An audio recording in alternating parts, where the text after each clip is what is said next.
नमस्कार साथियों, देख लेते हैं इसका विज्ञापन।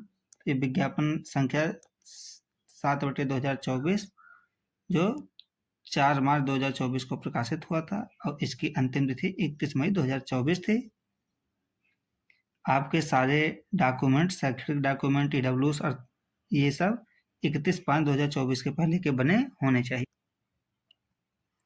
अब हम देखते हैं कि विज्ञापन 07/2024 में कितने कुल विज्ञापन दिए गए थे। तो कुल 3446 पदों के लिए विज्ञापन जारी किए गए थे।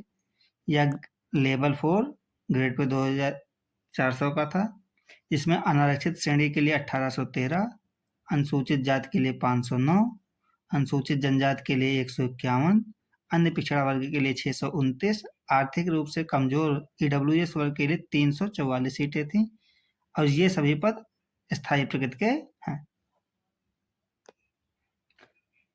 अब हम देखते हैं कि क्षैतिज आरक्षण किस प्रकार से दिया गया है।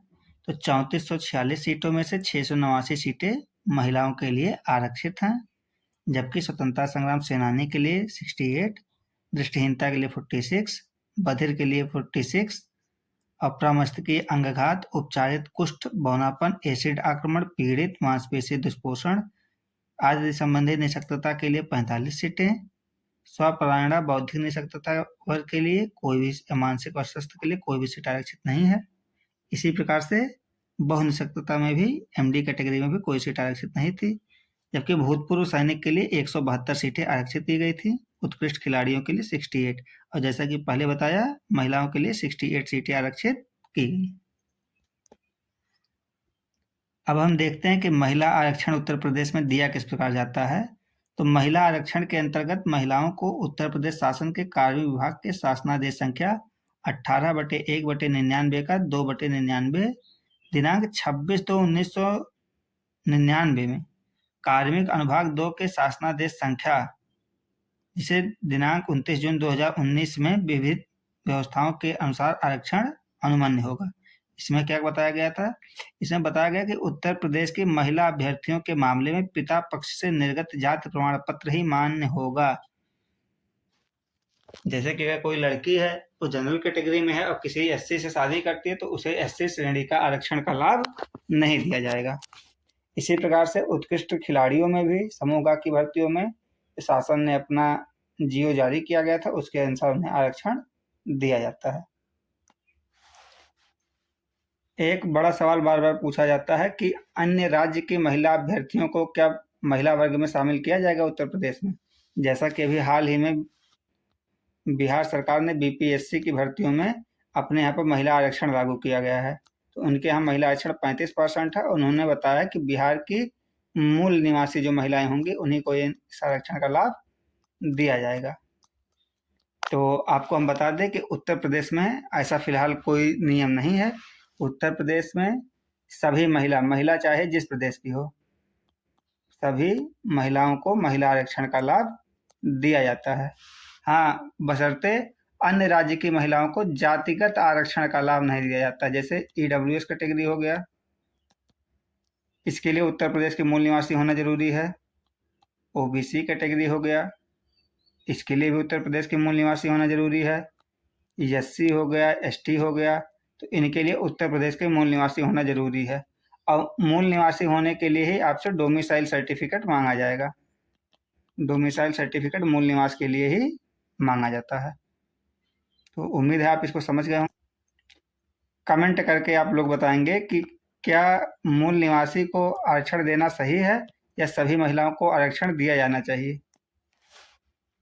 डॉक्यूमेंट वेरिफिकेशन में बुलाए गए लोगों की संख्या 22,256, यहाँ पर गलत हो गया 556, तो दिया है प्रश्नगत विज्ञापन के अंतर्गत रिक्त 3446 पदों के सापेक्ष लिखित परीक्षा के स्कोर के आधार पर अर्हता अर्थात अभिलेख परीक्षण हेतु 22,256 अभ्यर्थियों का अनुमोदन किया गया है। तो क्या 3446 पदों के सापेक्ष 7 गुना बुला लिए अभ्यर्थी। जैसे कि अगर हम 22,256 का 3446 से जब भाग करते हैं तो ये लगभग 7 आता है। तो क्या एक पद के लिए 7 लोगों को बुलाया गया, जैसा कि बाकी यूट्यूब पर या अन्य जगह पर, अन्य कोचिंग संस्थानों में ऐसा आपको बताया गया है? तो इसका जवाब है नहीं। आयोग ने पदों की संख्या के सापेक्ष 7 गुना नहीं बुलाए हैं कि उसने 3446 का 7 से गुणा कर दिया और लोगों को बुला लिया, ऐसा नहीं। अब सबसे बड़ा सवाल ये होता है कि अगर 7 गुना बुलाया नहीं तो 22,000 लोगों को बुलाना क्यों पड़ा, या किस प्रकार से 22,000 लोग बुला लिए गए? तो इसके पहले हमको समझना होगा कि जो क्षैतिज आरक्षण दिया गया था उसमें जनरल की महिलाओं को, जनरल की वुमेन के लिए 363 पद आरक्षित थे। अब इन 363 पदों के सापेक्ष अगर आयोग ने 1.25 गुना भी अभ्यर्थियों को बुलाया होगा तो ये 454 लड़कियां होती हैं।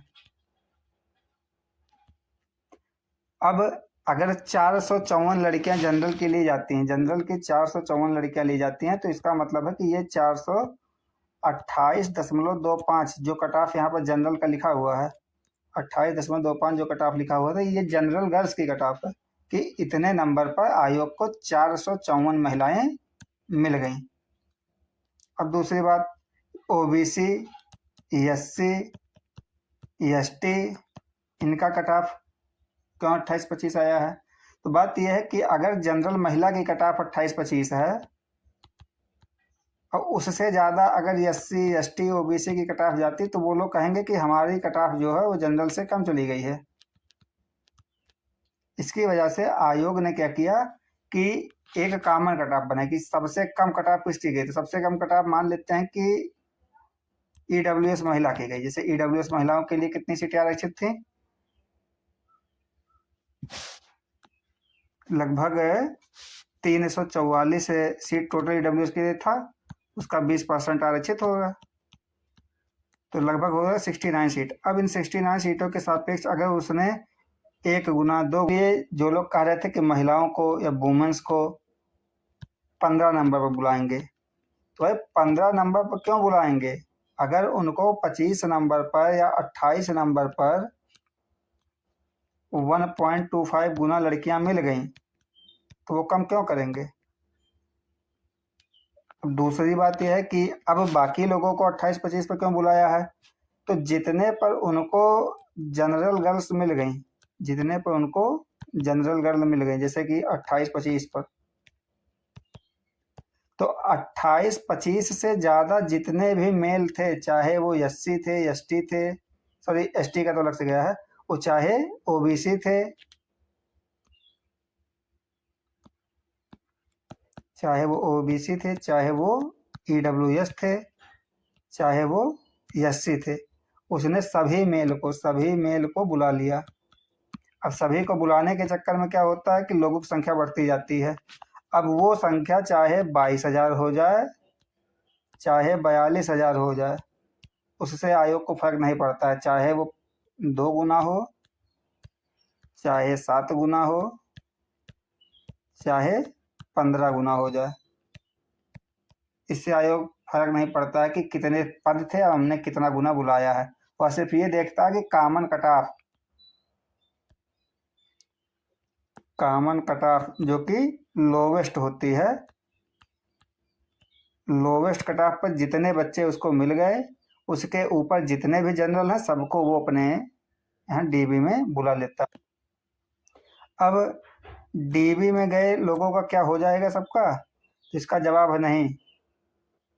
7 में से सिर्फ 1 का होना है, 7 में से 1 का होना है। जिस हिसाब से लोगों को बुलाया गया 7 गुना, जो बार बार कहा जा रहा है, तो उसका मतलब ये है कि जब ज़्यादा बच्चों को बुला लिया तो इनके पास पद तो 3,446 ही हैं। अब इन 3,446 में से जो पहला रैंक, दूसरा रैंक, तीसरा रैंक, चौथा रैंक, ऐसे 3,446 रैंक तक वो लोगों को ले लेगा आरक्षण के अनुसार। उसके बाद जितने बाकी लोग हैं उनको कहेगा टाटा बाय बाय।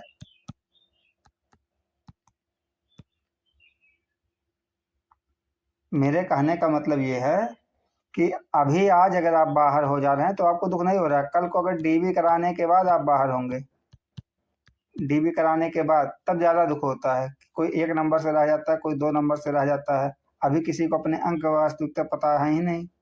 इसी प्रकार पिछली 2018 वाली टीए की वैकेंसी थी, उसमें मात्र 1.25 गुना बुलाया था एक्स्ट्रा।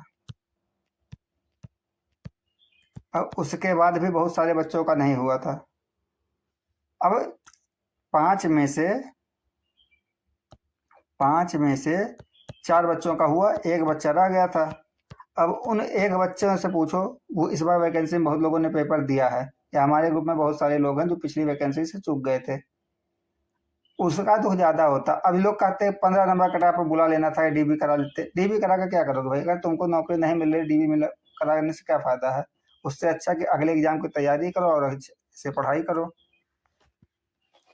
तो लोग पूछ रहे हैं कि गर्ल्स कैटेगरी की कट ऑफ अब कैसे बनेगी? अगर 28-25 पर है तो गर्ल्स की कट ऑफ कितनी जाएगी? तो अगर आयोग ने सिर्फ 1.25 गुना बुलाया है तो 5 में से 4 लड़कियों को नौकरी मिलेगी। 5 में से 4 को मिलेगी तो कट ऑफ जो है इसका वो 32 से 35 नहीं पहुंचेगा ज़्यादा से ज़्यादा। यानी कि आप ये मान के चलिए कि 35 प्लस वाली सभी गर्ल्स एकदम सेफ हैं जो जनरल में हैं। अब यही एससी कैटेगरी में हो सकता है कि 28-25 पर फाइनल सिलेक्शन भी गर्ल्स का हो जाए। 28-25 जिसका होगा एससी कैटेगरी में, हो सकता है कि फाइनल कैटेगरी में उसका भी सिलेक्शन हो जाए। हो सकता है ये 30 से 32 तक जा सकती है कट ऑफ। लेकिन जनरल मेल की कट ऑफ जो लोग कहा ना कि 10 नंबर से ज़्यादा नहीं बढ़ेगी, 5 नंबर से ज़्यादा नहीं बढ़ेगी, ऐसा कुछ नहीं। जनरल मेल की कट ऑफ कितनी भी जा सकती है। जनरल मेल इनफाइनाइट तक जाएगी, 100 में से 100 भी जाएगी, ऐसा लोग कर सकते हैं। लेकिन अब 100 में से 100 नंबर तो लोगों को मिले नहीं। जैसे कुछ लोग थे वो बता रहे थे कि 70 नंबर डीबी कट ऑफ जाएगी। अब 70 नंबर किसी को मिले नहीं तो डीबी कट ऑफ कैसे जाए? अब उनका खुद का हुआ नहीं है। अब वो लोग रो रहे हैं। अब वो लोग कहेंगे कि ओएमआर नहीं फिलता हमारा, हम ओएमआर में रोल नंबर गलत फिल कर दिए थे, इसलिए हमारा नहीं हुआ, बाकी हम मिलाए थे, हमारे 100 में से 150 नंबर बन रहे थे। ऐसे लोगों से आप लोग दूर रहिए, उनसे बहस करने का कोई फ़ायदा नहीं है। बहस हमेशा पढ़े लिखे से की जाती है, तब वो तर्क होता है। और जो ऐसे बेतुके लोग होते हैं ये कुतर्क करते हैं। अब कुतर्क करने वालों से आप कभी नहीं जीत सकते।